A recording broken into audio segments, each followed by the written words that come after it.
mikä ikinä tahansa nyt onkaan sun elämäntilanne, niin muista se yhteys niihin muihin ihmisiin ja siihen koko kaikkeuteen. Ja aina kun sä huomaat, että sä lähdet sinne vastustuksen tielle, sinne erillisyyden tielle ja ajattelet minä ja noi, niin sitten sä tiedät, että se on ekosta ja okei, miten mä voin kohdata nämä ihmiset, nämä mun vähän hömpsät vaikka työkaverit tai tyhmän opetussuunnitelma tai mitä ikinä se onkaan se tilanne tai ne ihmiset siinä. Se voi olla myös, tämä voi olla myös joku perhejuttu, sen ei itse asiassa tarvitse olla työpaikka, tämä mistä mä oon puhunut, tämä voi olla joku perheasia. Mutta kun sä kohtaat sitä, eteen kuulu joukkoon ja sitä, että minä ja ne vastakkainasettelu, niin sitten niin okei, pysähdy. Ja niin kuin, what would Jesus do?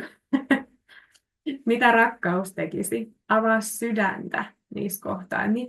Mitä mä voin antaa näille ihmisille? Miten mä voin sitä kautta, että mä avaan mun oman sydämen ja yhdistyn siihen Kristustietoisuuteen, hei, tai Buddha-tietoisuuteen. Että jos sä jossain näet sanan Kristustietoisuus, sä voit ihan hyvin kääntää sen Buddha-tietoisuus. Se on kaikki sitä samaa. Se tarkoittaa vain unconditional love, ehdotonta rakkautta.